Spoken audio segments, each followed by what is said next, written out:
हरिः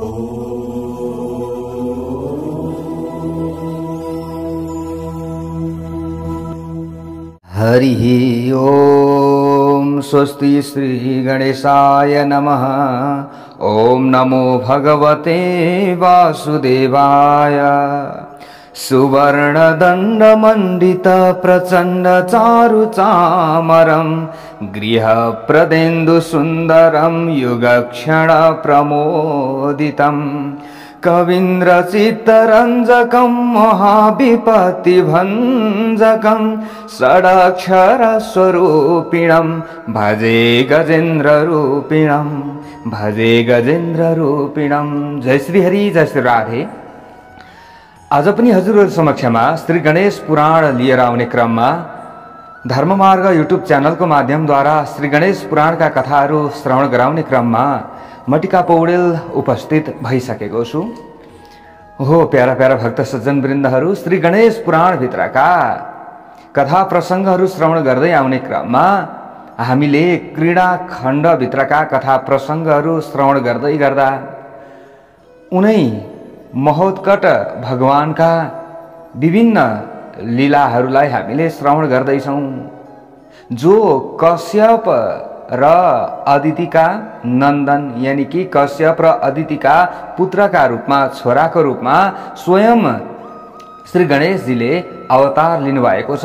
महोत्कट रूपमा यानी कि उहाँको त्यो समयमा महोत्कट नाम राखिएको छ। जस्तै भगवान श्री कृष्णले अवतार लिनुभएको थियो कोबाट? वसुदेव र देवकीका गर्भबाट।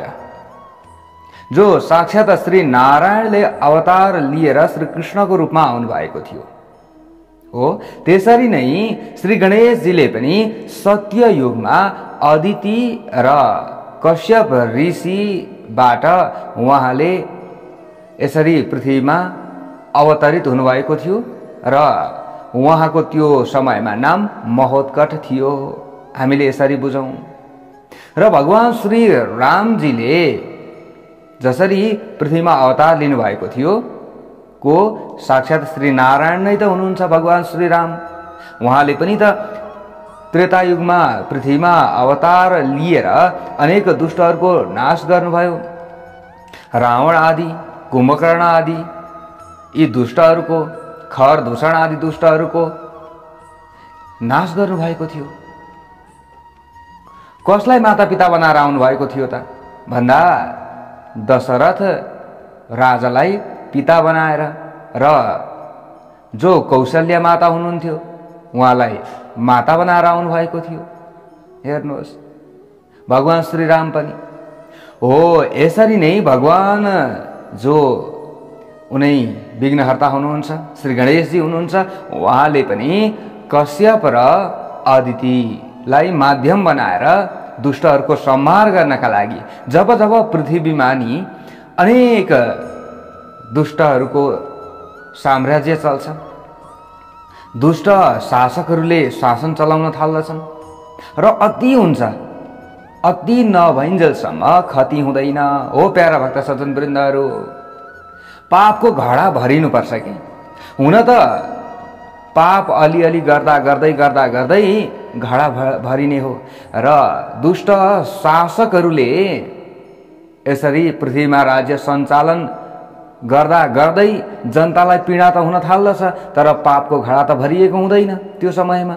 तर जब अझ यस्ता दुष्ट शासकहरू बढ्दै जान्छन् र जब पापको घडा भरिन्छ, त्यस पछाडि मात्र स्वयं प्रभु परमात्माले मनुष्यको रूपमा पृथ्वीमा आउनुहुन्छ र दुष्टहरूको संहार गर्न सुरुवात गर्नुहुन्छ। हो प्यारा भक्त सज्जन वृन्दहरू, यहाँ श्री गणेश भगवानले पनि भाराक्रान्त भएकी पृथ्वीलाई हलुका बनाउनका लागि महोत्कट का रूपमा उहाँ पृथ्वीमा आउनु भएको थियो। अब त्यो समयमा सबैभन्दा अगाडि कसको वध गर्नु भएको थियो त भन्दा विरजा नाम गरेकी राक्षसीको। हेर्नुहोस् है, विरजा नाम गरेकी राक्षसीको वध गर्नुभयो सबैभन्दा अगाडि महोत्कट भगवानले, को उनै विघ्नहर्ता श्री गणेश भगवानले। ल अब हामीले द्वापर युगमा भगवान श्री कृष्णले पनि त अवतार लिएर आउनु भएको थियो। त्यो समयमा सबैभन्दा अगाडि कसको वध गर्नुभएको थियो उहाँले भन्दा पुतनाको वध गर्नुभएको थियो सबैभन्दा अगाडि। त्यस्तै यहाँनेरि पनि जो महोत्कट भगवान हुनुहुन्छ उहाँले पनि विरजाको के गर्नुभयो, वध गर्नुभयो। हो प्यारा भक्त सज्जन वृन्दहरू, जो प्रकृति अशुद्ध रूपमा रहन्छन्, हेर्नुहोस् स्त्री जातिलाई हामीले प्रकृति मान्दछौँ, साक्षात देवी हामीले मान्दछौँ। हो प्यारा भक्त सज्जन वृन्दहरू, र साक्षात शक्तिको रूपमा हामीले मान्दछौँ। यसरी जो महिला वर्ग हुनुहुन्छ उहाँहरूलाई जहाँ शक्ति रहँदैन त्यहाँ पुरुषको काम हुँदैन। हो प्यारा भक्त सज्जन वृन्दहरू,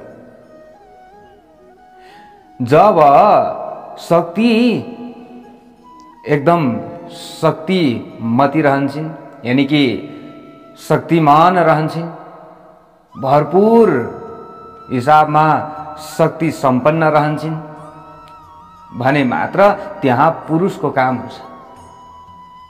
र मात्र ती पुरुषले आफूले चाहेका कार्यहरू गर्न सक्दछन्। यदि घरमा शक्तिको कमी भयो भने त्यो घरमा अलिकति कहीँ न कहीँ समस्या उत्पन्न हुन्छ। त्यसैले महिलालाई, देवीलाई हामीले शक्तिको स्वरूपा मान्दछौँ र उहाँहरूले अधिकाधिक व्रत उपासना पनि बस्नुहुन्छ, व्रतहरू पनि गर्नुहुन्छ। यो हजुरहरूले विचार गर्नुभएको होला, पुरुषको हिसाबमा महिलाहरूले ज्यादा व्रत बस्नुहुन्छ र आफूले शक्ति आर्जन गर्ने प्रयत्न गर्नुहुन्छ। कसको हितको लागि? आफ्नो हितको लागि मात्रै हो त होइन, आफ्नो परिवारको रक्षाका लागि। हो प्यारा भक्त सज्जन वृन्दहरू, आफ्नो परिवारको रक्षाका लागि, आफ्नो सन्तानको रक्षाका लागि, आफ्नो चाहिँ पतिदेवको रक्षाका लागि र स्वयं आफू पनि सुरक्षित रहौँ, आफू पनि शक्तिले सम्पन्न रहौँ भन्नका लागि, सौभाग्यवती रहौँ भन्नका लागि अधिकाधिक व्रत उपासना र भगवानको भक्तिमा प्राय आमा वर्गहरू ज्यादा लागिरहेको हामीले देखिरहेका छौँ। यो अहिलेदेखिको होइन, पहिलेदेखिकै नियम हो प्यारा भक्त सज्जन वृन्दहरू। हेर्नुहोस्, त्यसैले भगवान श्री कृष्णले पनि सबैभन्दा अगाडि पुतनाको वध गर्नुभएको थियो। यो हामीले श्रीमद् भागवत आदिमा कथा प्रसङ्गहरू श्रवण गर्दै आयौँ। उहाँले कहिले अवतार लिनुहुन्छ? द्वापर युगमा अवतार लिनुहुन्छ। भगवान श्री राम बनेर कहिले आउनुहुन्छ? त्रेतायुगमा आउनुहुन्छ। हरेक कल्पकल्पको त्रेतायुगमा आउनुहुन्छ भने स्वयं महोत्कट, स्वयं श्री गणेश भगवानले पनि यसरी नै सत्य युगमा आउनुभएको थियो र सबैभन्दा अगाडि प्रकृतिलाई शुद्ध बनाउनका लागि र शक्ति दुरुपयोग नहोस्, शक्तिभित्र भएका सम्पूर्ण जति पनि खराब तत्त्वहरू रहेका छन् ती तत्त्वहरूलाई हटाइयो भने अझ शक्ति झन् शक्तिशाली हुन्छन्। देवीभित्र झन् शक्ति भरिन्छ, प्रकृतिभित्र झन् शक्ति भरिन्छ। त्यसका लागि प्रकृतिलाई शुद्धिकरण गर्नका लागि सबैभन्दा अगाडि जो विरजा नाम गरेकी जो प्रकृति स्वरूपा राक्षसी थिए, हेर्नुहोस्, उसको नाश गर्नुभएको भगवान श्री महोत्कट भगवानले। यानी कि सबै शक्तिलाई नै नाश गर्नुभएको होइन कि त्यसलाई शुद्ध गर्नुभएको, शुद्धिकरण गर्नुभएको। हामीले यसरी बुझ्नुपर्दछ। हो प्यारा भक्त सज्जन वृन्दहरू, जस्तै हामीभित्र षट शत्रुहरू रहेका हुन्छन्, काम, क्रोध, लोभ, मोह, मद, मात्सर्य। यी षट शत्रुहरूलाई नाश यदि पूरा हामीले गर्ने प्रयत्न गर्दछौँ तर पूरा नाश त हतपत कहिले पनि हुँदैन। तर त्यसलाई शुद्धिकरण चाहिँ गर्न सकिन्छ। हो प्यारा भक्त सज्जनवृन्दहरू, किनकि हामीलाई अलिअलि काम पनि चाहिन्छ, चाहिँदैन र? चाहिन्छ। सबै फेरि सकियो भने त त्यहाँ केही पनि रहँदैन फेरि। त्यसलाई शुद्धिकरण चाहिँ गर्नुपर्दछ, त्यसलाई क्लिन चाहिँ बनाउनु पर्दछ। हो त्यसका लागि हो कि त्यसलाई कहिलेकाहीँ भगवानका गुणानुवाद आदिमा हामीले मन लगाएर शुद्धिकरण गर्ने। हामीलाई धेरै काम वासना उत्पन्न भयो भने भगवानको नाम जप्न थालिहाल्नु पर्दछ, त्यो केही न केही शान्त भइहाल्छ। हामीलाई धेरै रिस उठ्यो भने श्रीराम जय राम जय जय राम, ओम नमो भगवते वासुदेवाय, ओम नमः शिवाय, ओम श्री कृष्णाय नमः, हामीले यी नामहरू जप्न थाल्यौँ भने तुरुन्त हाम्रो रिस केही न केही कम भइहाल्छ। काम क्रोध लोभ मोह मद मात्सर्य यिनीहरूलाई पुरै हटाउन त कहीँ पनि सकिँदैन र यो हट्दैन पनि, तर त्यसलाई के गर्न सकिन्छ? कम चाहिँ गर्न सकिन्छ। हो प्यारा भक्त सज्जनवृन्दहरू, हो यसरी नै जो प्रकृति अशुद्ध भइरहेकी छिन् त्यसलाई शुद्धिकरणका लागि महोत्कट भगवानले सबैभन्दा अगाडि यो जुन प्रकृतिभित्र चाहिँ रहेकी बिरुजा रूपी जो अलिकति दूषित पदार्थ थियो त्यसलाई नाश गर्नुभएको छ सबैभन्दा अगाडि। र यसरी नै भगवान श्रीकृष्णले पनि द्वापर युगमा गर्नुभएको थियो। ओहो प्यारा भक्त सज्जनवृन्दहरू, हामीले यसरी नै बुझ्नु पर्दछ। अब त्यस पछाडि महोत्कट भगवानले उद्धत र धुन्धुर नाम गरेका दुई राक्षसहरूको वध गर्नुभएको थियो, त्यो पनि हामीले प्रसङ्ग श्रवण गरिसक्यौँ। उद्धत र धुन्धुर सुगाको रूपमा आएका थिए। कसलाई पीडा दिनका लागि? महोत्कट भगवानलाई पीडा दिनका लागि।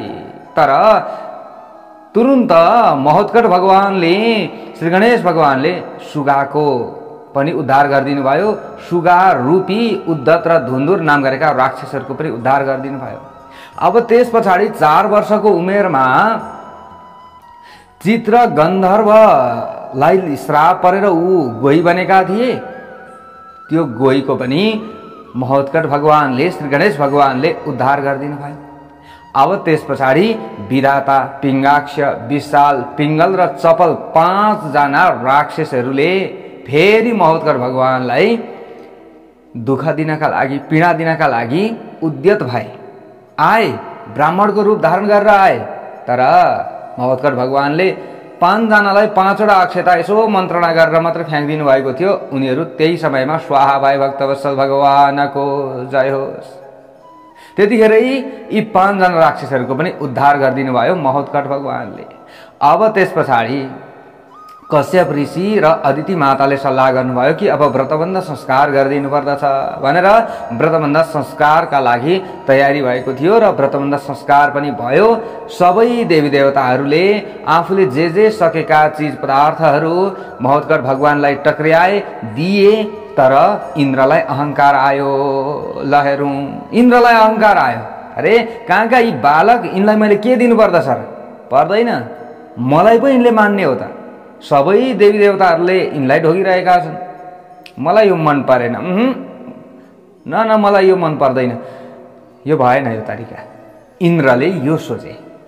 इन्द्रमा यो अहंकार आइसकेपछि कश्यप ऋषिले सम्झाउनु भयो, ए इन्द्र महाराज, तपाईले यी बालकलाई चिन्नु भएको रहेनछ। इन्द्रले त भनेका थिए नि त, बाघले घाँस खाँदैन, समुद्रले कुवाको पानी खाँदैन र कल्पवृक्षले अरू कसैसँग केही माग्दैन। यी सबैले त अरूलाई दिन्छन् पो त। मलाई यी बालकबाट केही लिनु पनि छैन, मलाई यी बालकबाट केही आशा पनि छैन, मैले यी बालकलाई केही दिनु पनि छैन। इन्द्रको आशा यो थियो। कश्यप ऋषिले थाहा पाउनुभयो। अब इन्द्रको हितका लागि हेर्नुहोस्, ऋषि सन्त ब्राह्मण आदिले अरूको अहित होस् भनेर कहिल्यै पनि भन्नु हुँदैन र यदि भन्छन् भने उनीहरू आफै नाश हुन्छन्। कसैले केही गर्नै पर्दैन।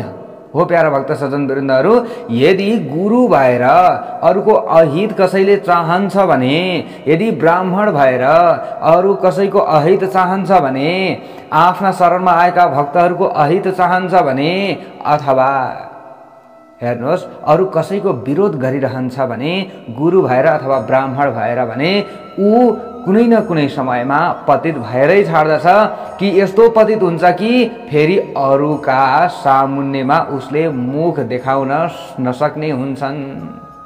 हेर्नुहोस्, यो चोला भनेको नि हो प्यारा भक्त सज्जनवृन्दहरू, यो चोला भनेको हाम्रो मनुष्य चोला भनेको त यो त अमूल्य छ। यो मैले बारम्बार हजुरहरूलाई भनिसकेको छु। त्यसमा पनि हामी भगवानका भक्तहरूको यो चोला छ, यो झन् महानतम रहेको छ। जसले भगवानका गुणानुवाद आदिमा मन लगाइराख्नुहुन्छ उहाँहरूको यो चोला त यो वर्णनै गर्न सकिँदैन यसको महिमाको बारेमा त ओ प्यारा भक्त सज्जनवृन्दहरू। त्यसैले यो स्टेप भनेको नि हामी धेरै माथि पुगिसकेको स्टेप हो। हामीले कुनै पनि भर्याङ चढ्दैछौँ, भर्याङको टुप्पामा पुगिसक्यो। अब त्यो भर्याङ धड्याम्मै भाँचियो भने अब हामी त्यतिखेर भुइँमा मजाले पछारियो भने हामी उठ्न सकौँला त? हाम्रो प्राण पनि जान सक्दछ, हामी फेरि उठ्न नसक्ने हुन सक्दछौँ, सबै हड्डी खुड्डी भाँचिन सक्दछ। हेर्नुहोस्, तर हामी पहिलो स्टेपमा मात्र छौँ, भर्याङको तल छौँ र त्यो समयमा त्यो भर्याङ भाँचियो भने हामी खुत्रुक्क यसो भुइँमा मात्र झर्दछौँ, हामीलाई केही पनि हुँदैन। यसको मतलब के हो त भन्दा हामी भगवानका भक्त भएर अगाडि पनि मैले भनेको थिएँ भगवानले दुईटा कुरा सहन गर्न कहिले पनि सक्नुहुन्न। एक, आफ्नो भक्तमाथि कसैले यदि अन्याय गर्दछ भने र आफ्नो भक्तले कहीँ अहंकार गर्दछ भने त्यो भगवानले कहिल्यै पनि सहन गर्न सक्नुहुन्न।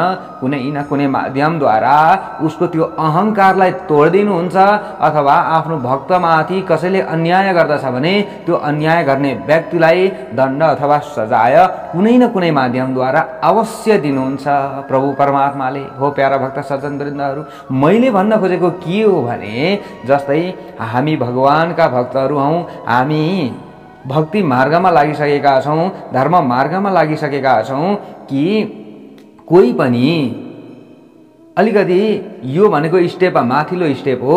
यदि भक्ति मार्गमा लागेर धर्म मार्गमा लागेर हामीले भगवानको उपासक भएर धेरै हामी अभिमानी बन्छौँ, अरूको अहित चाहन्छौँ भने हामी त्यो भर्याङको टुप्पामा पुगिसकेको मान्छे हो। अब त्यो अहंकारले गर्दा त्यो भर्याङ भाँचिन्छ र धड्यामसँग हामी भुइँमा पछारिन्छौँ अनि हामी उठ्न सक्दैनौँ। हो प्यारा भक्त सज्जनवृन्दहरू, त्यसैले हामीले त कहिल्यै पनि अहंकार गर्नु हुँदैन। अरूसँग बोल्दाखेरि राम्रो हामीले सम्बोधन गरेर बोल्नु पर्दछ। कोही सन्त आदिसँग बोल्दाखेरि महाराजजी अथवा गुरु अथवा मुनिजी अथवा केही न केही सम्बोधन गरेर बोल्नु पर्दछ। हामीले बोल्दाखेरिदेखि लिएर हरेक कुराहरूमा सजग रहनु पर्दछ। यही हो हाम्रो धर्म आदिले सिकाएका कुराहरू, यही हुन् हामीलाई हाम्रा शास्त्रहरूले दिएका संस्कारहरू।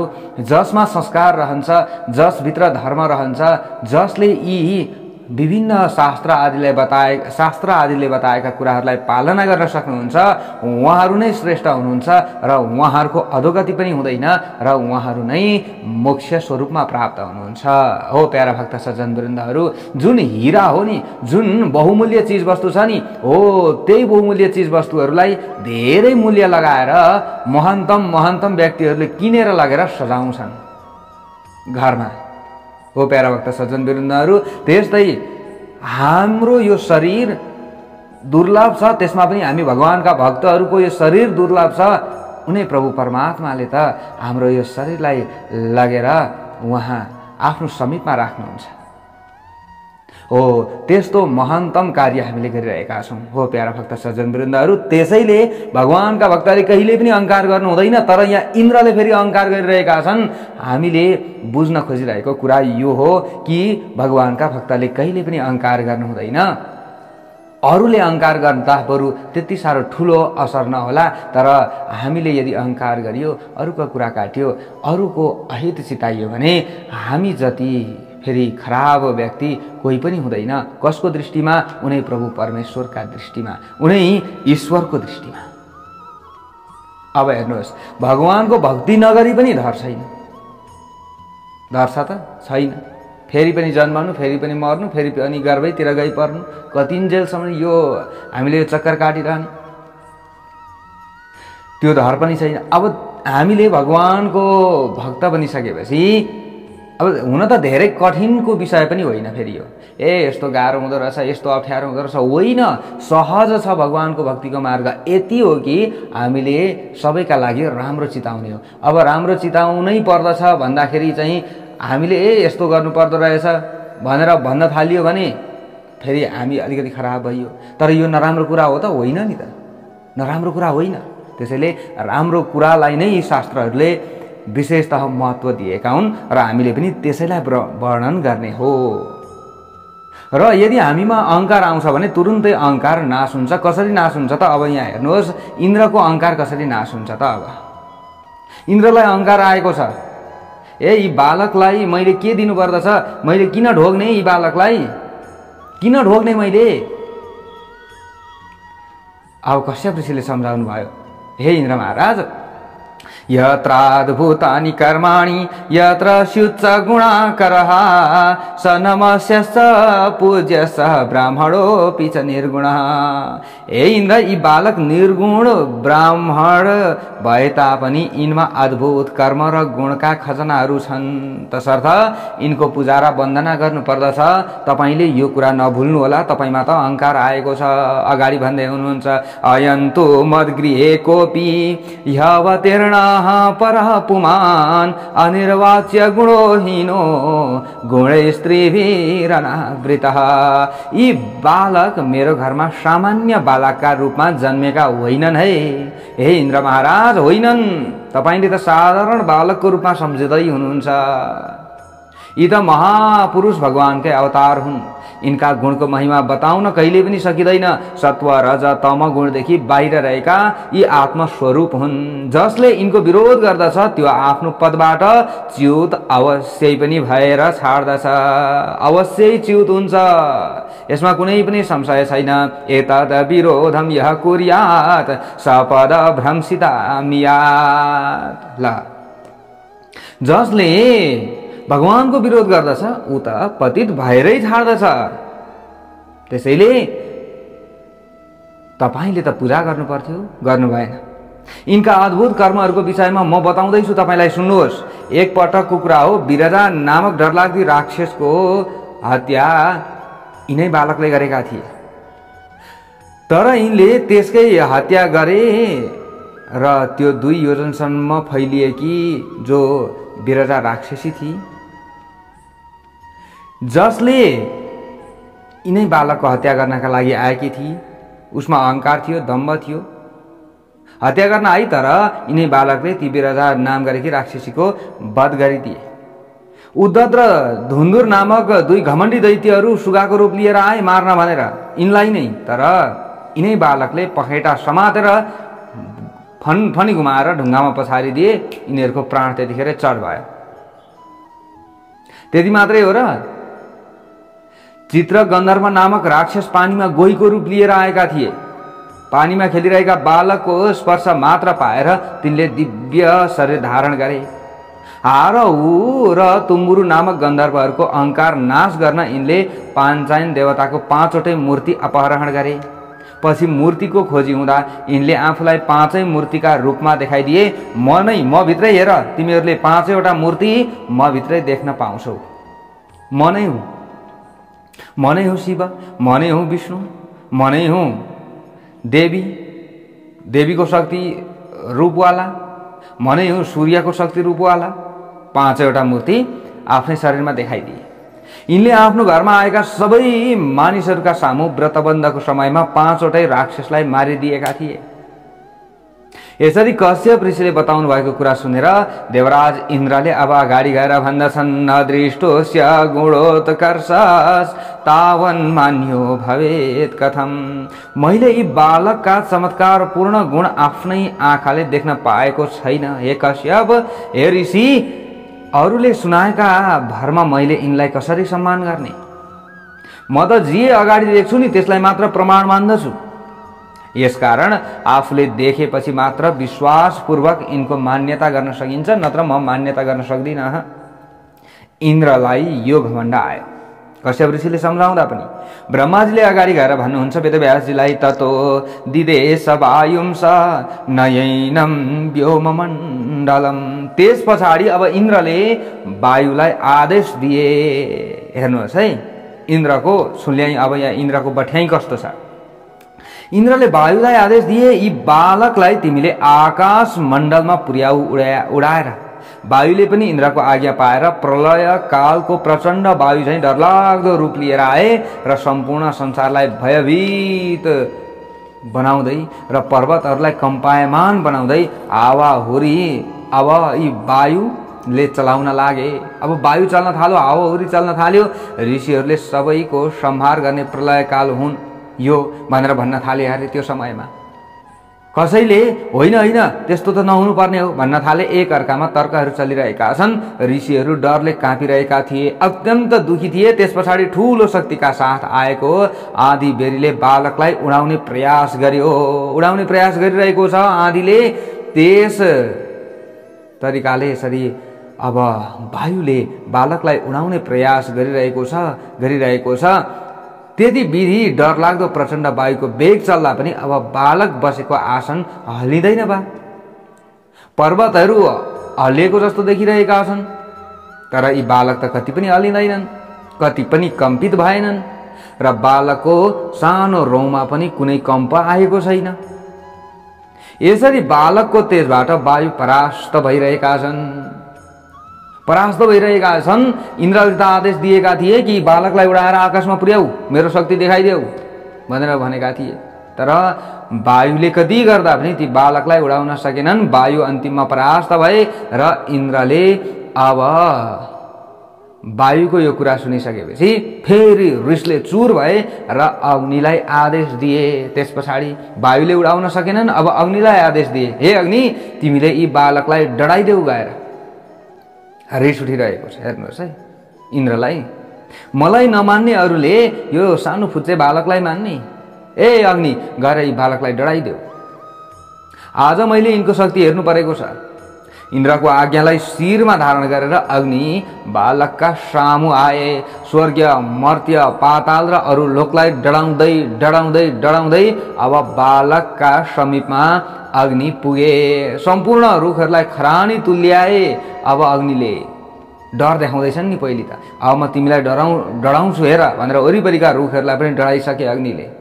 सागरलाई पनि सुकाइसके र सबै मानिसहरूलाई डढाए, वरिपरि रहेका जति पनि थिए।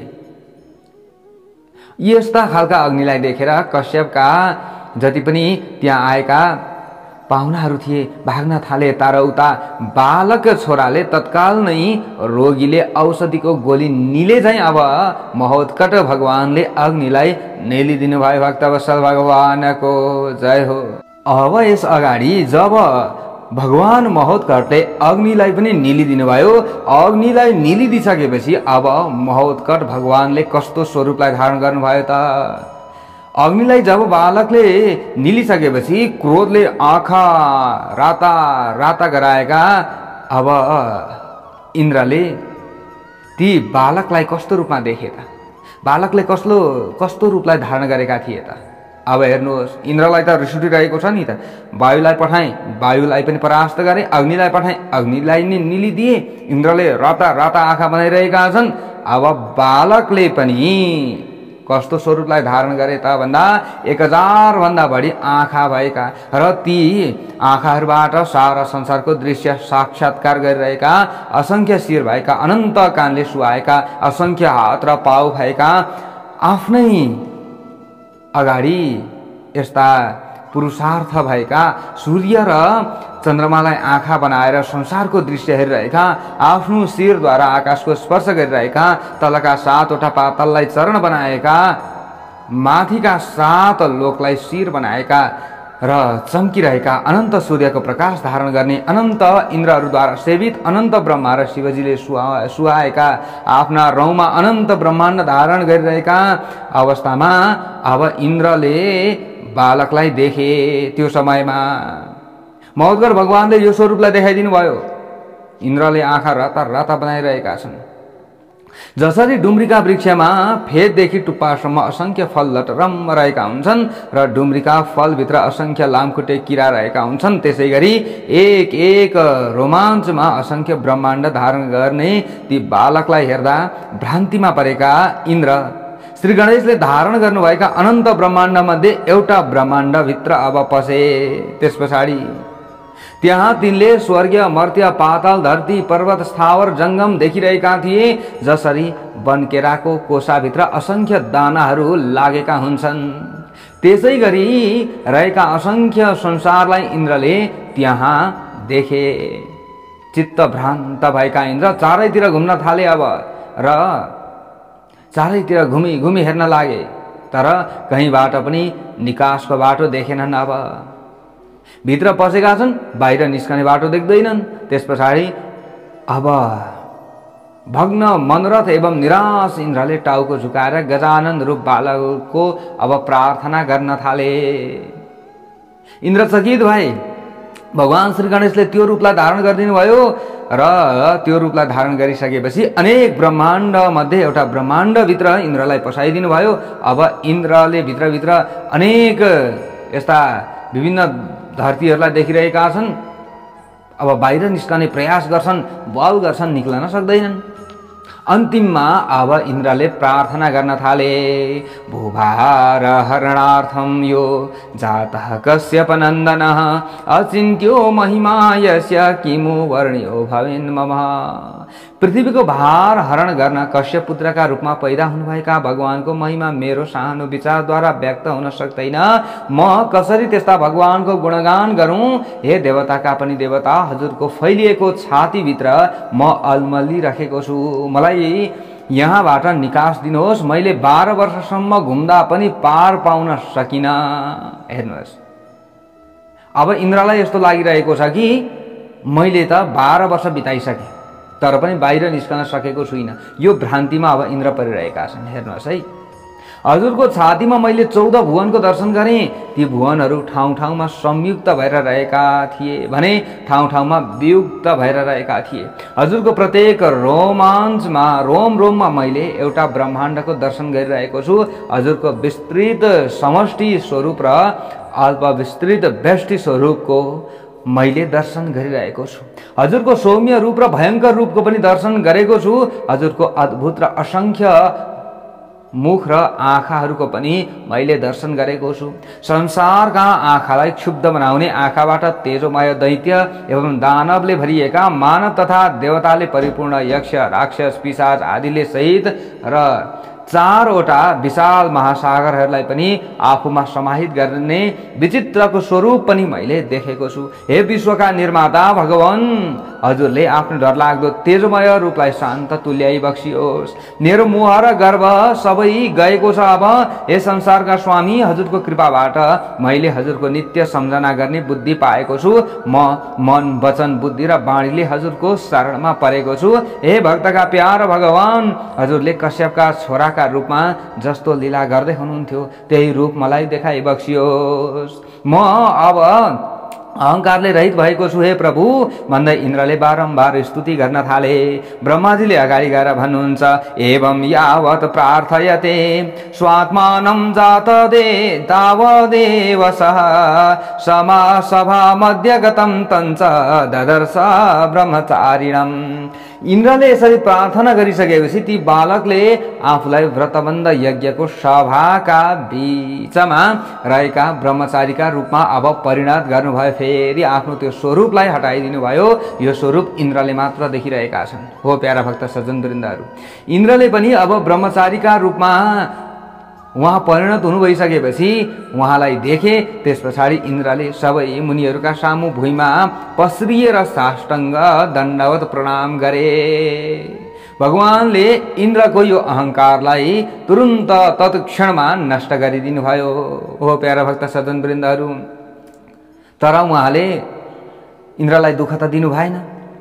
इन्द्रले शक्ति प्रयोग गरे, त्यो शक्तिको मात्र उहाँले नाश गरिदिनु भयो।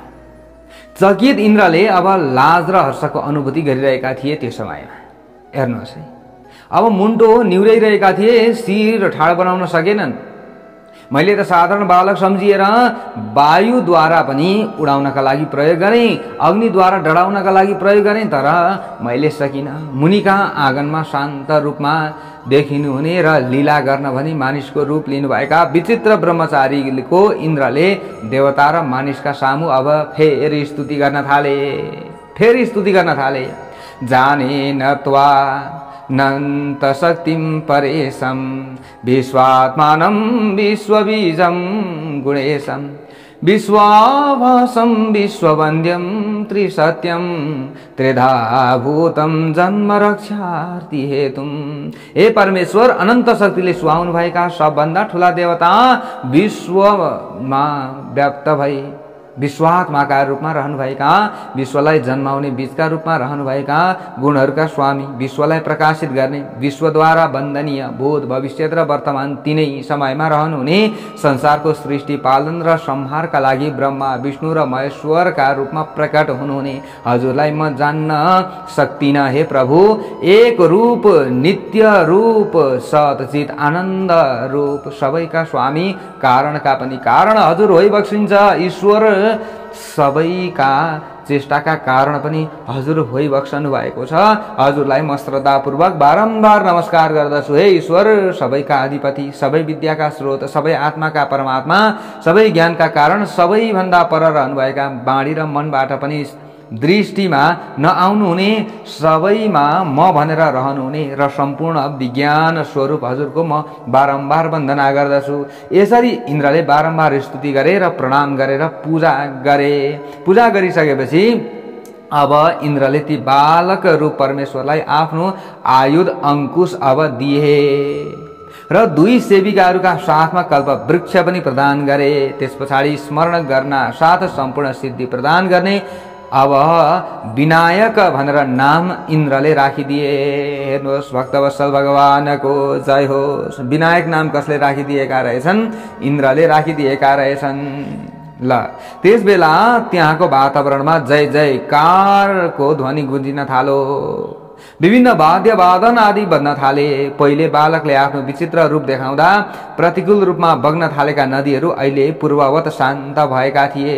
दिशाहरूको मण्डल निर्मल थियो। सुखदायक वायुमण्डल प्रभावित हुन लागेको थियो। ल हेर्नुहोस् है, अब त्यस पछाडि जो बालक रूप भगवान श्री महोत्कट हुनुहुन्थ्यो, श्री गणेशजी हुनुहुन्थ्यो, उहाँले इन्द्रलाई अभयदान दिँदै भन्नुभयो, हे इन्द्र, तपाईलाई युद्धको मैदानमा कुनै भय अब हुने छैन। तपाईले भक्ति तत्पर भएर अहिले पढेको स्तोत्र जुन रहेको छ, यो स्तोत्र धेरै महान रहनेछ। यो स्तोत्र बिहान, दिउँसो र सायंकालमा भक्तिपूर्वक पाठ अब तपाईले गर्नुहोस्। म प्रसन्न भएको छु यो स्तोत्रद्वारा। तपाईले गरेको यो स्तोत्रलाई मैले अब सर्वश्रेष्ठ ठानेको छु। तपाईले अब निरन्तर यो स्तोत्रको पाठ गर्नुहोस्। अरू कुनै मानिसले पनि भक्तिपूर्वक यी 3वटा श्लोक भएको स्तोत्र पढ्दछ भने कम्तीमा 3टा मात्रै श्लोक छ। प्यारा प्यारा भक्त सज्जन वृन्दहरू, इन्द्रले गरेको यो स्तोत्रको अब यहाँ भगवानले भन्दै हुनुहुन्छ, अन्येपि य पठेत् भक्त्या श्लोकत्रयमिदं नरः स सर्वान् आप्नुयात् कामान् सर्वत्र विजयी भवेत्।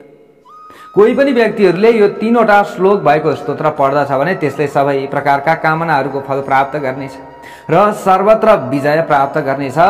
बालकबाट यसरी वरदान प्राप्त गरेका इन्द्र उहाँलाई नमस्कार गरेर अब आफ्नो धामतर्फ लागे।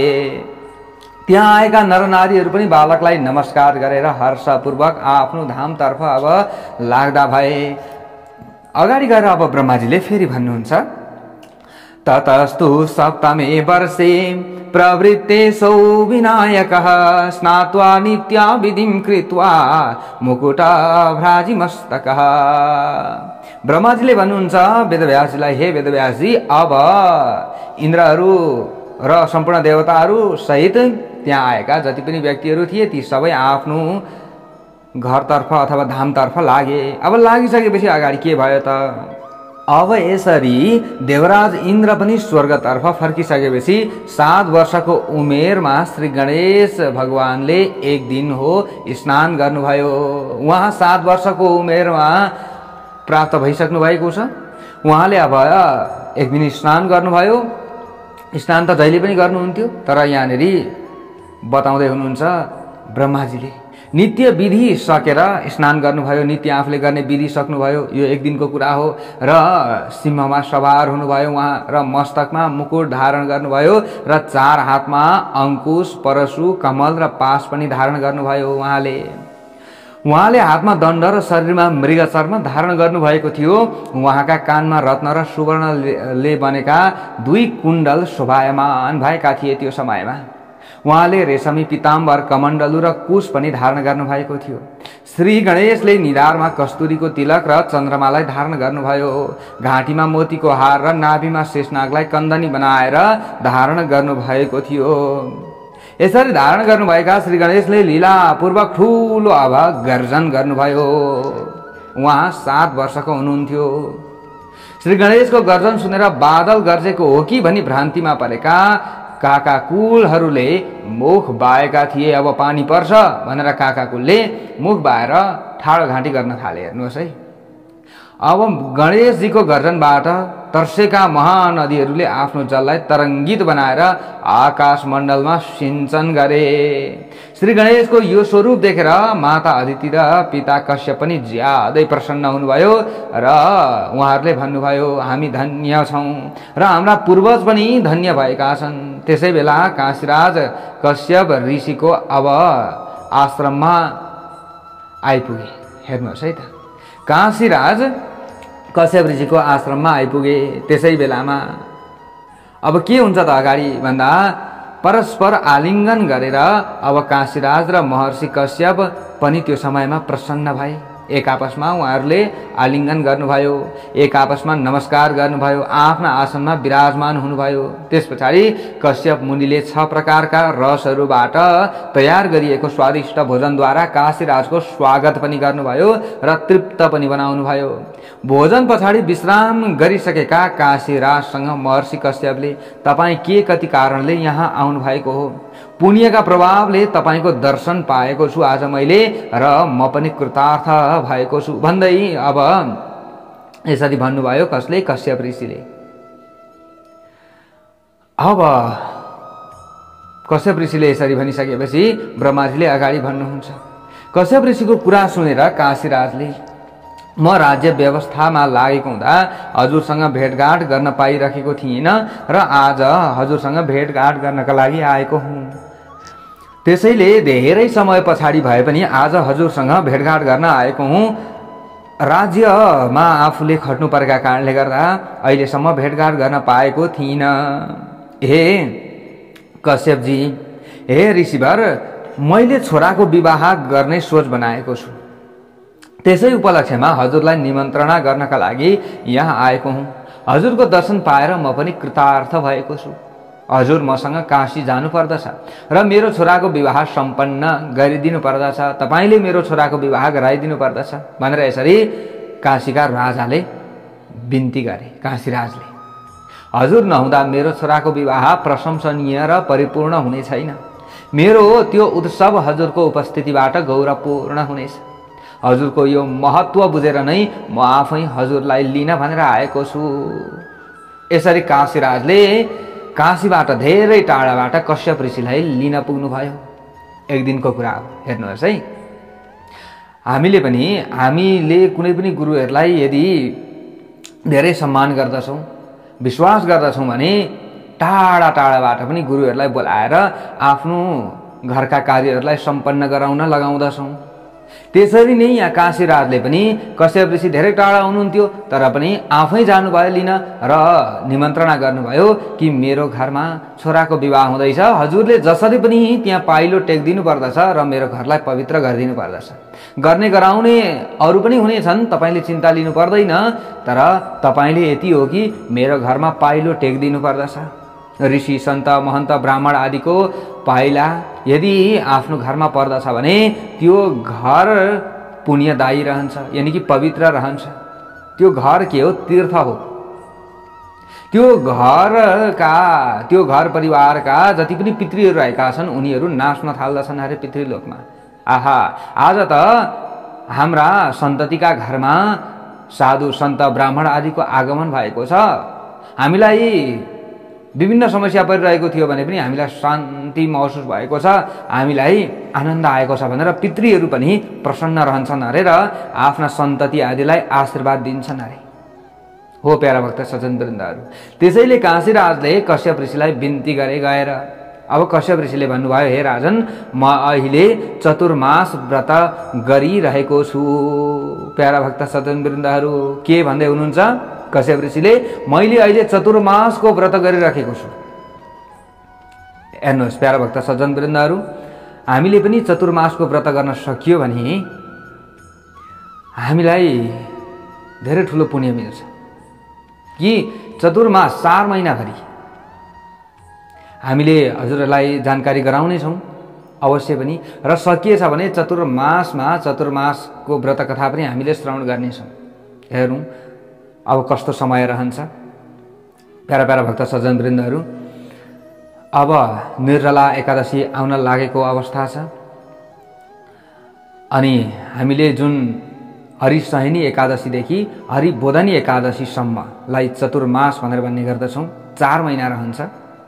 त्यसैले हामीले यो 4 महिनामा अवश्य पनि श्रीमद् भागवत भित्रका कथा प्रसङ्गहरूलाई श्रवण गर्न पाइयो भने यो अभाग्य हो फेरि। हेर्नुहोस्, त्यसैले हामी प्रयत्न गर्नेछौँ कि चतुर्मासको व्रत कथा भन्नका लागि श्रीमद् भागवत भित्रका कथा प्रसङ्गहरू हजुरहरू समक्षमा राख्ने प्रयत्न गर्नेछौँ। हेरौँ कहाँसम्म सफल बनिन्छ। प्रभु परमात्माको कृपा रह्यो भने अवश्य पनि सफल बनिन्छ भन्ने लागेको छ। त्यतिन्जेलसम्ममा श्री गणेश पुराण सकेर त्यस पछाडि चतुर्मासको प्रारम्भ गर्ने सोचमा हामी रहेका छौँ। हो प्यारा प्यारा भक्त सज्जनवृन्दहरू, हामीले यो सौभाग्य पनि प्राप्त गरौँ र सौभाग्य प्राप्त गर्न सक्छौँ कि अब हेरौँ कस्तो रहन्छ। त्यसैले प्यारा भक्त सज्जनवृन्दहरू, हजुरहरू धेरैले हाम्रो अहिले जुन श्री गणेश पुराणको कथा सुनिराख्नु भएको छ र धेरैजनाले, मैले हिजो पनि भनेको थिएँ कि श्री गणेश पुराणको समापनको दिनमा 1000 श्री गणेशका मन्त्रहरू यानि कि नाम मन्त्रहरूलाई हामी पढ्नेछौँ। यो कसको नाममा पढ्नेछौँ त भन्दा हाम्रो लागि मात्र हामी पढ्ने छैनौँ कि हजुरहरूलाई पनि राम्रो होस् भनेर हामी यो नाम मन्त्रहरू पढ्नेछौँ, गणेश शास्त्र नाम पढ्नेछौँ।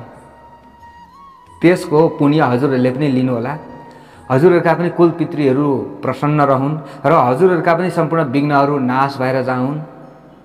श्री गणेश पुराण श्रवण गरिसकेपछि श्री गणेश शास्त्र नाम यदि श्रवण गर्न पाइयो भने यो धेरै ठुलो अभाग्य हो र यो श्रवण हामीले गर्न पाइयो र कसैबाट पाठ गराउन पाइयो भने पनि धेरै ठुलो कुरा हो। यो यस्तो अवसर हामीलाई नमिल्न सक्छ। त्यसैले हामी आफै हजुरहरूका लागि परेर पाठ गरिदिनेछौँ। त्यसैले यहाँ जति पनि नित्य हजुरहरूले कमेन्ट गर्नुभएको छ उहाँहरूको नाम हामी अवश्य पनि लिनेछौँ र हजुरहरूले नित्य कमेन्ट गरि पनि राख्नु भएको छ। धेरैले, मैले धेरैजनाको नाम पनि हिजो लिएको थिएँ। अब यहाँ धेरैजनाले कमेन्ट गर्नुहुन्छ, फेरि कतिको नाम छुट्छ र हाम्रो चाहिँ नाम आएन भनेर हजुरहरूले फेरि गुनासो पनि गर्नुहोला। त्यसरी गुनासो चाहिँ नगर्नु होला हजुरहरूले। भर्सक हजुरहरूले यहाँ जतिले पनि कमेन्ट गरिराख्नु भएको छ, नित्य कमेन्ट गर्ने जति पनि हुनुहुन्छ उहाँहरूले र नित्य हजुरहरूले जति पनि सुनिराख्नु भएको छ, कतिलाई कमेन्ट पनि गर्न नआउला। फेरि यहाँ कमेन्ट गर्नेलाई मात्रै भन्नु भनेर भन्नु होला। कतिले सेयर पनि गरिराख्नु भएको छ, गुरु तपाईँको भिडियो त हामीले जहिले सेयर गरिरहेका छौँ भनेर हामीलाई भन्नुभएको छ। आहा, योभन्दा कति ठुलो पुण्य हामीले कहिले पाउने। हेर्नुहोस् त, श्री गणेश पुराण साक्षात् हजुरहरूले बाँडिराख्नु भएको छ। सेयर गर्नुको मतलब के हो त भन्दा अहिलेको हामीले सेवा सुविधालाई भरपुर प्रयोग गर्नु हो र हामीले श्री गणेश पुराणको यो बुकलाई दान गर्नु हो। श्री गणेश पुराणको किताबलाई हामीले के गरिरहेका छौँ, दान गरिरहेका छौँ, दिनै पछि सेयर गरेर। अब यो पुण्य हामीले प्राप्त गरिरहेका छौँ जतिले यी कथाहरूलाई सेयर गरिराख्नु भएको छ। ओ प्यारा भक्त सज्जनवृन्दहरू, हजुरहरूले युट्युबको माध्यमद्वारा सेयर गरिराख्नु भएको छ, कतिले फेसबुकको माध्यमद्वारा, कतिले भाइबर व्हाट्सएप आदिका माध्यमद्वारा कथा सुन्नुहोस् है, यस्तो अवसर आउँदैन है भनेर हामीले त यसरी सेयर गरिरहेका छौँ भनेर धेरैले भनिराख्नु भएको छ। यो कुरा सुन्दा हामीलाई पनि खुसी लागेको छ। ठिक छ, हजुरहरूले यहाँ धेरैले कमेन्ट गरिराख्नु भएको छ। यो सबैको नाम म अन्तिममा उच्चारण गर्ने प्रयत्न चाहिँ गर्नेछु र हजुरहरूलाई मैले भनेको पनि छु कि आफ्नो गोत्र पनि हजुरहरूले लेख्दै जानु होला, हजुरहरूले कमेन्ट गर्दै गोत्र लेख्दै जानु होला। यो कमेन्टहरू सबै हामीले सङ्कलन गर्नेछौँ। यहाँ हामीले हाम्रो टिमलाई सङ्कलन गर्न लगाएका छौँ र यी जति पनि हजुरहरूले कमेन्ट गर्दै हजुरहरूले आफ्नो गोत्र लेख्दै जानुहुन्छ, हजुरहरूको अधिकाधिक यी नामहरूलाई अधिकाधिक जतिले यहाँ हजुरहरूले कमेन्ट गर्नुभएको छ यी गोत्र र नामहरूलाई हामीले यहाँनिर उच्चारण गरेर हजुरहरूको नाममा श्री गणेश सहस्त्र नाम हामी पाठ गरिदिनेछौँ कि साक्षात् श्री गणेश भगवानको मूर्तिका अगाडि बसेर श्री गणेश भगवानलाई हामीले जहिले पुजिरहेका छौँ। हामी त पाञ्चायन देवी देवता पुज्ने मान्छे हौँ। हेर्नुहोस्, हामीले त श्री भगवान भोले बाबालाई पनि पुजिरहेका छौँ, श्री गणेशजीलाई पनि पुजिरहेका छौँ, भगवान श्रीहरि विष्णुलाई पनि शालिग्राम स्वरूप उनै गण्डकी नन्दन उनै श्री विष्णुलाई पनि हामीले पुजिरहेका छौँ, लक्ष्मीनारायण भगवानलाई पुजिरहेका छौँ, सूर्य भगवानलाई पुजिरहेका छौँ, भगवती उनै जगजननी श्री महाकाली महालक्ष्मी महासरस्वती त्रिगुणात्मिका जगजननी दुर्गा देवीलाई पुजिरहेका छौँ। हामी त पाञ्चायन देवता पूजा गर्ने व्यक्ति हौँ। त्यसैले हामीले पूजा गर्ने ठाउँमा हाम्रै अफिसबाट हजुरहरूको चाहिँ उद्धारका लागि हजुरहरूको राम्रो होस् भन्नका लागि हामीले सङ्कल्प गर्नेछौँ। त्यसैले यो महान कार्यमा हजुरहरू जोडिराख्नु भएको छ, यो जोडिराख्नु होला। हजुरहरूलाई हामी 18 उपपुराण 18 महापुराणहरू यसरी नै श्रवण गराउनेछौँ। यो नै हो हामीले गर्न सक्ने, हामीसँग जे छ हामीले दिने त्यही हो। ओ प्यारा प्यारा भक्त सज्जन वृन्दहरू, आफूसँग जे छ त्यो दिने त हो, होइन र? हो, त्यही हो। हामीलाई यो भन्न आउँछ, हामीलाई यो अध्ययन गर्न आउँछ, हजुरहरूलाई सुनाउन हामीले सक्दछौँ, त्यसैले त हामीले सुनाइरहेका छौँ। त्यसैले हामीसँग जे छ त्यो हामीले अरूलाई दिने प्रयत्न गर्नुपर्दछ। यति नै दिनुपर्छ, उति नै दिनुपर्छ, यसै गर्नुपर्छ, उसै गर्नुपर्छ भन्ने छैन हो प्यारा भक्त सज्जन वृन्दहरू।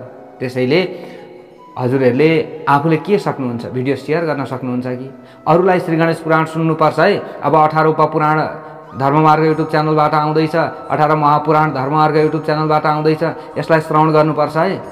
यहाँ त अध्याय अध्यायभित्रका कथाहरू हुन्छन् भनेर हजुरहरूले अरूलाई भन्नुभयो भने पनि यो धेरै ठुलो पुण्यको काम हुन्छ हो प्यारा भक्त सज्जन वृन्दहरू। धेरै लामो कुरा किन गर्ने, त्यसैले हेर्नुहोस् यहाँनिर चतुर्मासको कुरा चलेको थियो र त्यसैले हजुरहरूलाई मैले यो भनिरहेको छु र चतुर्मासमा पनि हाम्रो कार्यक्रम यही रहनेछ। हजुरहरूको हामीले कमेन्ट लिनेछौँ र त्यहाँ हजुरहरूले जति पनि कमेन्ट गर्दै जानुहुन्छ, जति पनि हजुरहरू दर्शक हुनुहुन्छ, श्रोताहरू हुनुहुन्छ, उहाँहरूले जसरी भए पनि हामीलाई एकचोटि सम्पर्क गर्ने प्रयत्न गर्नुभयो भने हजुरहरूको नाम र गोत्र हामीले उच्चारण गरेर, चाहे एक दिनभरि नै लागोस् हजुरहरूको नाम र गोत्र उच्चारण गर्न, हामीले यसलाई झन्झट मान्ने छैनौँ। हामी 10-12 जना बरु बसेर हजुरहरूको नाम बाँडेर हामी उच्चारण गर्नेछौँ र सङ्कल्प गरेर हजुरहरूको कल्याणका लागि हामीले काम गर्नेछौँ। यो चतुर्मासमा पनि हाम्रो यो काम रहनेछ। हामीले यो चतुर्मासमा पनि यही सोचेका छौँ, किनकि सबैको राम्रो होस्। हजुरहरूको राम्रो भयो भने एउटा समाजको राम्रो हुन्छ, देशको विश्वको राम्रो हुन्छ। हजुरहरू अहिले कहाँ अस्ट्रेलियामा कोही हुनुहुन्छ, कोही अमेरिकामा हुनुहुन्छ, कोही कहाँ हङकङमा हुनुहुन्छ, कहाँबाट हजुरहरूले, कोही इन्डियामा हुनुहुन्छ, कोही नेपालमा हुनुहुन्छ, कहाँबाट हजुरहरूले श्रवण गरिराख्नु भएको छ, त्यो सबैतिर राम्रो हुन्छ हो प्यारा भक्त सज्जन वृन्दहरू। त्यसैले हामीलाई केही पनि चाहिएको छैन, हामी त अरूलाई दिने हौँ। त्यसैले आफूसँग भएको कुरा हामीले दिन्छौँ। हजुरहरूले पनि आफूले गर्न सक्ने कुरा आफूले गरेर अगाडि बढ्नुहोला। यो नै हाम्रा लागि धर्मको कुरा हुन्छ। यहाँ चतुर्मासको कुरा आइरहेको थियो कि यहाँनिर कश्यप ऋषिले भन्नुभयो, राजन म त चतुर्मासको व्रत गरिरहेको छु, त्यसैले तपाईँको राज्यमा म जान सक्दिनँ अहिले भनेर यसरी भन्नुभयो। र यहाँनिर अझै अगाडि भन्नुहुन्छ, तपाईँलाई चाहना हुन्छ भने मेरो सट्टा मेरो छोरालाई तपाईँले लान सक्नुहुन्छ।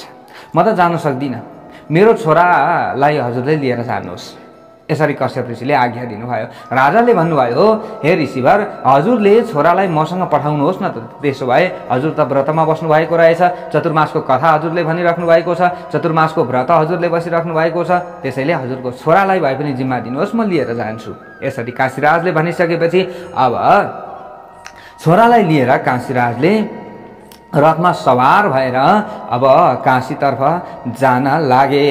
हेर्नुहोस्, जान लागे। प्रस्थानको बेलामा अदिति माताले राजालाई भन्न लाग्नुभयो, हे काशीराज, मेरो बालक छोरो छ, सानो छ है मेरो छोरो, तपाईँले निरन्तर रक्षा गर्नुहोला मेरो छोराको। अर्को कुरा के छ भने जहाँ जहाँ मेरो बालक जाने गर्छ त्यहाँ त्यहाँ उत्पात पनि हुने गर्दछ, त्यहाँनिर विभिन्न समस्याहरू पनि हुने गर्दछ, किनकि मेरो छोरालाई विभिन्न आसुरी व्यक्तिहरूले सताइरहन्छन्।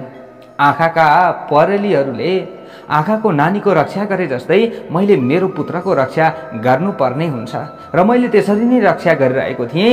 अब मेरो आँखाको नानी स्वरूप मेरो पुत्रलाई हजुरको समक्षमा जिम्मा लगाउँदैछु, हजुरले जसरी पनि रक्षा गर्नुहोला भनेर यसरी भनिसकेपछि अब त्यस पछाडि तीव्र गतिमा चल्ने रथमा राखेर राजाले महोत्कट भगवानलाई लिएर जाँदै हुनुहुन्छ। ठुलो जङ्गलको बीचमा अब उहाँहरू पुग्नुभयो। अब त्यस जङ्गलमा अब के भयो त भन्दा नरान्तक नामक दानवको कान्छो बाबु धुम्राक्षको अत्यन्त राम्रो घर थियो त्यो जङ्गलको बीचमा। त्यो धुम्राक्ष अत्यन्त बलवान राक्षस थियो, रौद्र केतुको भाइ थियो। त्यसले 10,000 वर्षको कठिन तपस्याद्वारा सूर्यको आराधना गरेको थियो र 3 लोकलाई नै संहार गर्ने आयुधको प्राप्ति गरेको थियो र आफूले चाहेको ठाउँमा जान सक्ने क्षमताको प्राप्ति उसले गरेको थियो। उसमा यति शक्ति थियो, हेर्नुहोस्, यति शक्ति थियो उसमा। अब तुरन्त त्यो राक्षसले श्री गणेशजीलाई देख्यो। श्री गणेशजीले पनि त्यो राक्षसलाई देख्नुभयो। तुरन्त रथबाट ओर्लिनु भयो र गरुडले सर्प समाते झैं अब जो राक्षसले अस्त्र र शस्त्र भगवान श्री गणेशलाई प्रहार गर्न थाल्यो त्यो अस्त्रलाई श्री गणेशजीले समात्न थाल्नुभयो। त्यो देखेर काशीराज पनि ठुलो आश्चर्यमा परे। हेर्नुहोस्, श्री गणेशजी र त्यो राक्षसको जम्का भेट हुने बित्तिकै राक्षसले त अस्त्रहरू प्रहार गर्न थालिहाल्यो, तर गणेश भगवानले ती अस्त्रहरू समात्दै भाँच्दै गर्न थाल्नुभयो। काशीराज छक्क परिरहेका छन्। तिनले मनमनै भने जीवनमा लाभ र हानि दुवै कुरा हुन्छन्, यी सबै गर्ने गराउने दैव नै हो। मैले कतिपटक यो बाटो ओहोर दोहोर गरेँ, तर धुम्राक्षलाई आजसम्म मैले भेटेको थिइनँ, राक्षसलाई मैले भेटेको थिइनँ। तर आज श्री गणेशले त्यसको सामर्थ्य पहिचान गर्न सूर्य नारायणबाट प्राप्त त्यो अस्त्रलाई आकाशतर्फ फ्याँकिदिनका लागि भए पनि आज उहाँसँग भेट भएको छ। कोसँग? श्री गणेशसँग। त्यसैले अहिले यहाँनिर काशीराजले भन्दै हुनुहुन्छ ऊ सूर्य नारायणबाट प्राप्त भएको अस्त्रलाई फेरि श्री गणेशतर्फ यो राक्षसले फ्याँक्दैछ। हेर्नुहोस् है, फ्याँक्दैछ। अब फ्याँक्दै गर्दा यो काशीराज, जो काशीराज हुनुहुन्थ्यो राजाले हेरिराख्नु भएको छ। श्री गणेश भगवानले त्यो फ्याँक्दै गरेको अस्त्रलाई च्याप्प समातिदिनु भयो र त्यही राक्षसतिर फ्याँकिदिनु भयो। त्यो अस्त्र अब धुम्राक्षमाथि खस्न पुग्यो। हेर्नुहोस् है, त्यो अस्त्र धुम्राक्षमाथि खस्न पुग्यो। धुम्राक्षमाथि खस्न साथ त्यसको शरीर 2 टुक्रा भयो। धुम्राक्षका शरीरका टुक्राहरू 500 धनुको लम्बाइसम्म फैलिएका थिए।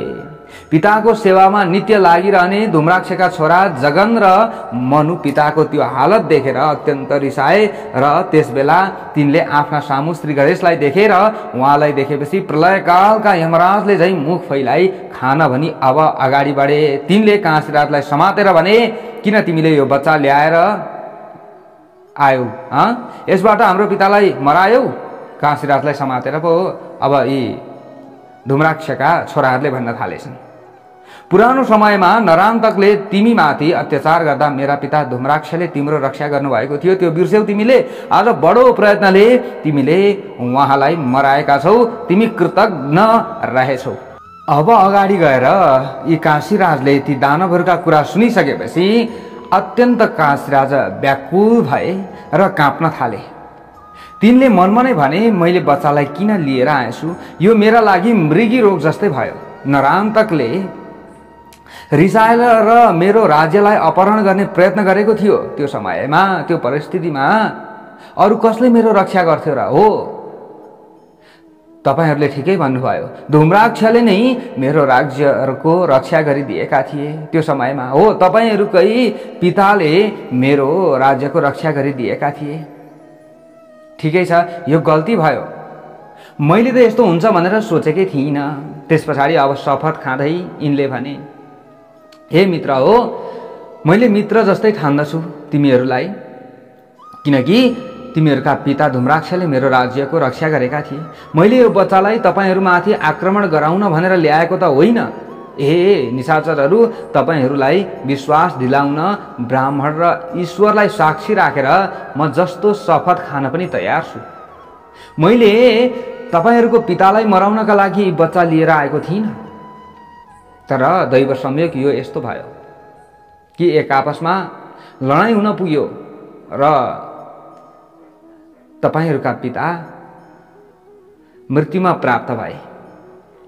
यी पुरोहितका छोरा हुन्, मैले मान्ने पुरोहितका छोरा हुन्, मैले मान्ने गुरुजीका छोरा हुन्। यी छोराको विवाहको निधो गरेका कारण म यिनलाई लिएर आउँदै थिएँ। यी बच्चा हुन्, केही पनि जान्दैनन्। तपाईहरूले मेरो मङ्गल कार्यमा विघ्न नगर्नुहोस्। तपाईहरूलाई शङ्का यदि लाग्दछ मैले यति भन्दा पनि भने यी बालकलाई लिएर तपाईहरू जानुहोस्। राजाका यस्ता कुरा सुनेर अब श्री गणेशले भन्नुभयो, के मलाई बाँधेर शत्रु दानवका हातमा दिनुहुन्छ त तपाईँले? ए भनेपछि मेरी माताले त यो बालकको रक्षा गर्नुहोस् है भनेर तपाईँको जिम्मा दिएर पठाउनु भएको थियो, तर अहिले त तपाईँ मलाई जिम्मा लगाउने कुरा गर्नुहुन्छ। हे काशीराज, के मलाई बाँधेर शत्रु दानवका हातमा दिनुहुन्छ तपाईँ अब मलाई? अब मेरा बुबा कश्यप र माता अदितिलाई हाम्रो छोरा कहाँ गयो भन्दा के उत्तर दिनुहुन्छ? त्यो समयमा मेरो पिता कश्यप रिसाउनु भयो भने उहाँले तपाईँलाई खरानी बनाउनु हुनेछ, यसमा कुनै सन्देह छैन। यसरी श्री गणेशले भनिरहँदा ती दुई भाइ राक्षस दुईवटा बिराला एउटो मुसोमाथि जसरी झम्टिन्छ त्यसरी नै श्री गणेशमाथि जाइ लागिहाले। ए अझै ठुला ठुला कुरा पो गर्ने, बच्चा भएर तुरुन्त जाइ लागे। त्यसबेला बालक श्री गणेशले आफ्नो मुख फैल्याउनु भयो र डरलाग्दो गर्जन गर्नुभयो। उहाँको डरलाग्दो गर्जनबाट ती राक्षस सहित 3 लोक नै कम्पायमान भए। आँधी बेरीले सुकेका पातलाई उडाए झैं जब आँधी बेरी आउँदाखेरि पातहरूलाई उडाएर टाढा पुर्याउँछ, त्यसरी नै अब ती राक्षस पनि श्री गणेशको श्वास प्रश्वासको वेगमा परेर आकाशमा उडिरहेका थिए। त्यो समयमा 4 घडीको समय बितेपछि बल्ल ती दुई निशाचर जघन्द्र मनु नरान्तकको नगर नेर गएर भुइँमा पछारिए। हेर्नुहोस् है, नरान्तकको नगरमा पुगेर भुइँमा पछारिए। श्री गणेशजीले ठुलो श्वास लिनुभयो। त्यो श्वास फेर्ने बित्तिकै, श्वास लिएर फेर्नुभयो, त्यो फेर्ने बित्तिकै यी राक्षसहरू उडे। हेर्नुहोस्, हावाको बेगले भुइँमा अब तिनीहरू खस्दा राक्षसहरू पर्वतको शिखरबाट चट्टान खसे झैं खसेका थिए। आकाशबाट भुइँमा पछारिदा तिनका शरीरको स्पर्शले नगरका अनेक घरहरू चूर्ण चूर्ण भएका थिए। मानिसहरू मुख फैलाएर रुँदै हातले ताली पिटेर दुःख व्यक्त गरिरहेका थिए। चारैतिर हाहाकार छाएको थियो। त्यसै बेला के भयो भन्दै दौडिएर धुम्राक्षका दूतहरू आए। अब धुम्राक्षका छोरा जगन्द्र मनुलाई सबैले मरणासन्न अवस्थामा देखे। प्राण जान लागिरहेको अवस्थामा तिनले अब ती वृत्तान्तसँग सोधे, ती दूतहरूले सोधे। हेर्नुहोस् है, वृत्तान्त सोधे दूतहरूले, जो जगन्द्र मनु थिए जसको प्राण जान आँटेको थियो। सोधिसकेपछि दूतहरूलाई सबै वृत्तान्त सुनाए ती जगन्द्र मनुले। अब कश्यप पुत्र श्री गणेशको श्वास प्रश्वासबाट आकाशमा उड्नु र त्यहाँबाट भुइँमा खस्नु र मरणासन्न अवस्थामा पुग्नु जस्ता घटनाहरूका साथै काशीराजका साथमा एउटा बालक रथमा सवार भएर काशीतर्फ जान लागेको वृत्तान्त समेत दूतहरूले नरान्तकलाई अब फेरि गएर बताए। नरान्तकले आफ्ना कान्छा बुबा धुम्राक्षको मृत्यु भएको सुनेर ऋषिपुत्र श्री गणेशलाई काशीराजका साथ काशीतर्फ जान लागेको थाहा पाएर अब ऋषले आँखा राता राता गराई हजारौंको संख्यामा रहेका राक्षसहरूतर्फ हेर्दै ती बालकलाई समातेर ल्याउने आज्ञा दिए। त्यसले भन्यो, तिमीहरू गएर बालकलाई समाती यहाँ ल्याउने काम गर। यदि त्यसले तिमीहरूसँग युद्ध गर्छ भने युद्धमा त्यसलाई मारिदियाओ र काशीराजको रथलाई पनि टुक्रा टुक्रा पारिदियाओ। नरान्तकको आज्ञा सुनेर त्यसका सैनिकहरू रथका पछि दौडिए। अब र धेरै पर गएपछि तिनले काशीराज र श्री गणेशलाई देखे। अब त्यसै गरी श्री गणेश र काशीराजले पनि तिनीहरूलाई देख्नुभयो र श्री गणेशले आफ्ना पछि राक्षसहरू आइरहेको देखेर डरलाग्दो गर्जन गर्नुभयो। उहाँको गर्जनबाट ती राक्षसहरूमध्ये केहीले प्राण नै त्याग गरे। हेर्नुहोस्, त्यो गर्जन सुनेर कान र मुखबाट रगत नै निक्लिएर कतिको प्राण गयो। केही भाग्न लागे, कसैका खुट्टा भाँचिए, कसैका टाउका छिन्न भिन्न भए, कसैका पेट फुटे, कसैका मुखमा घाउ लाग्यो, कसैका आँखा फुटे र कसैका जाङ र हातहरू टुक्रा टुक्रा भए। यसरी गर्जन सुनेर कति भाग्दाखेरि यस्तो अवस्था भयो। जुन राक्षस ज्यान जोगाएर पहिल्यै भागेका थिए तिनले नरान्तकका समीपमा गएर श्री गणेशको विषयमा सम्पूर्ण वृत्तान्त अब सुनाउन लागे। हेर्नुहोस्, अब यहाँ यस्तो लीला चलिरहेको छ, श्री गणेश भगवानको धेरै ठुलो लीला रहेको छ। यो कृणाखण्ड रहेको छ। प्यारा प्यारा भक्त सज्जन वृन्दहरू, अगाडि पनि महान्तम कथाहरू हामीले श्रवण गर्नेछौँ। आज यति नै हामीले कथा श्रवण गरौँ र भोलि अन्य कथाहरू हामीले श्रवण गर्नेछौँ भन्दै आजको भागबाट म टिका पौडेललाई बिदा दिनुहोस् र सबैको दिन मङ्गलमय रहोस्। र मैले हजुरहरूको नाम पढ्छु भनेको थिएँ, अलिकति ढिलो भयो। अब भोलिको प्रसङ्गमा हजुरहरूको नाम भ्याइएछ भने जतिले कमेन्ट गर्नुभएको छ उहाँहरूको नाम म टिपेर उच्चारण गरिदिनेछु, जसले गर्दा हजुरहरूका पनि सारा अमङ्गलहरू दूर भएर जाउन्। श्री गणेश भगवानको जय हो।